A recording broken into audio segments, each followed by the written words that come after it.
విశాఖపట్నంలో ఒక vibrant eco system create చేయాలంటే తప్పనిసరిగా ఇలాంటి కంపెనీస్ తీసుకురావాల్సిన అవసరం ఉంది. చాలా ఫోకస్డ్గా చేయాల్సిన అవసరం ఉంది అధ్యక్ష. ఎందుకంటే 5 సంవత్సరాలు మనం ఇప్పటికీ చాలా నష్టపోయి ఉన్నాం. ఈ 18 నెలల్లో ఎవ్వరు ఊహించిన విధంగా ఇంత పెద్ద పెద్ద పరిశ్రమలు తీసుకొచ్చారు అధ్యక్ష. మీరు ఒకసారి చూడండి అధ్యక్ష, ఈ 5 కంపెనీల్లో మీరు చూస్తే అధ్యక్ష, ఈ 99 పైసలకి ఇచ్చిన దానికి సుమారుగా 65,000 మందికి ఒక ఐటీ రంగంలోనే మేము ఉద్యోగాలు కల్పించబోతున్నాం అధ్యక్ష.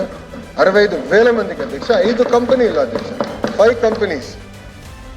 ఆ లక్ష్యం 5 లక్షల ఉద్యోగాలు, ఒక ఐటీ రంగంలో 5 లక్షల ఉద్యోగాలు ఒక విశాఖపట్నంలో కల్పించాలని, అది కూడా 2029 లోపల కల్పించే లక్ష్యంతో మేము అందరం పనిచేస్తున్నాం అధ్యక్ష. 18 నెలలైంది, 19 నెలలైంది ప్రభుత్వ అధికారంలోకి వచ్చి. మేము అధ్యక్ష ప్రశ్న అడిగారు, ప్రశ్న సమాధానం చెప్పాలి అధ్యక్ష. వినేదానికి సిద్ధంగా లేకపోతే నేను కూర్చుంటాను అధ్యక్ష. ప్రశ్న అడిగిన తర్వాత వాళ్ళకి నచ్చపోవచ్చు, అరే ఇన్ని ఉద్యోగాలు వస్తున్నాయి అనేది వాళ్ళకి నచ్చపోవచ్చు, ఇన్ని కంపెనీలు వస్తున్నాయని నచ్చపోవచ్చు. నన్నేం చేయమంటారు అధ్యక్ష? ఒక్కొక్క కంపెనీ మేము పట్టుకొస్తున్నాం, పెద్ద ఎత్తున పెట్టుబడులు తీసుకొస్తున్నాం. 25.3% భారతదేశంలో పెట్టుబడులు ఈరోజు ఆంధ్ర రాష్ట్రంగా వస్తున్నాయి.